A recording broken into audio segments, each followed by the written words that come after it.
it seemed inevitable that the plane would crash. Some minutes after Fletcher's body slumped to the side of the pilot's seat, the staff at an isolated Kenyan airstrip saw a strange sight just over the horizon.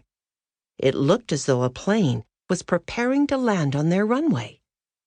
The workers knew that they weren't expecting any aircraft that day, and so this landing was probably an emergency.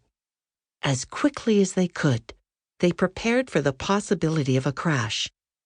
Once those preparations were made, they huddled together in the tower to watch the plane.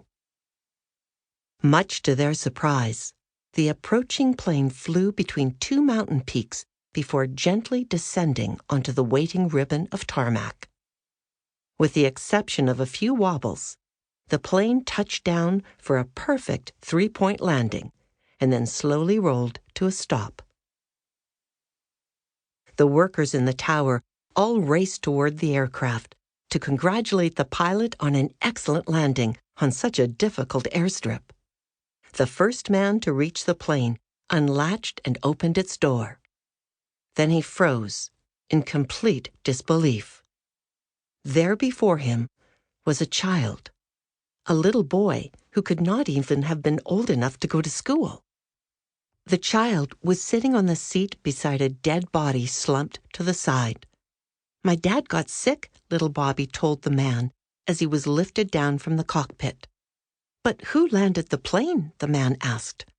"I did, I guess," Bobby replied. "My dad always told me what to do, and I just remembered and did those things, so I'm here." None of those gathered around said a word. They all knew that they'd just witnessed an extraordinary event, far more extraordinary than a child flying an airplane through mountainous terrain and then safely landing it on a little-known airstrip. They had just witnessed a father's devotion outliving his physical body. For no matter how much a 4-year-old knew about flying, he was simply not tall enough to reach the rudder pedals or the handle to set the flaps. No, that plane had been landed by someone or something from far, far beyond the skies, as we flesh-and-blood human beings know them.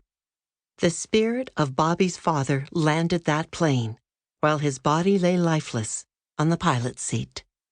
Sinking spirits. A long time ago, a ship left its home harbor of Chicago, Illinois, heading through the Great Lakes to Buffalo, New York.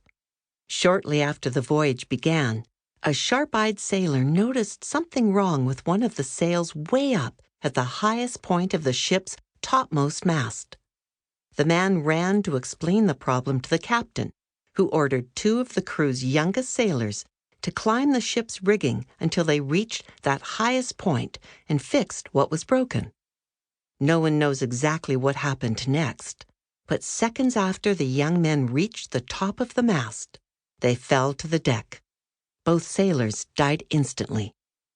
The dead men's co-workers were shocked and saddened by the accident. They were also terrified. Sailors are very superstitious, and one of the worst omens is for a death to occur aboard a ship. 2 deaths as a result of just one accident was simply too much for these seafarers to bear. Every man on board wanted to get off the ship immediately, but the captain was greedy and thought only of the money he would make if he delivered the cargo to its destination. He refused to turn the ship around and sail back to their home port. The frightened sailors had no choice but to try to make it through to Buffalo.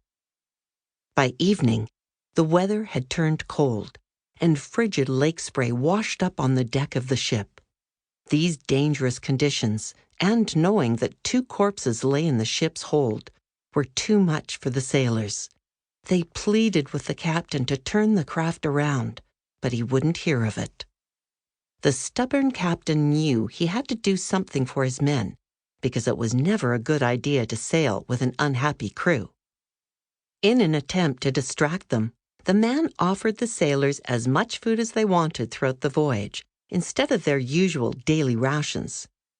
Because it was nearly dinner time when he made his announcement, the sailors hungrily agreed to accept their boss's offer. Soon the men were all back working at their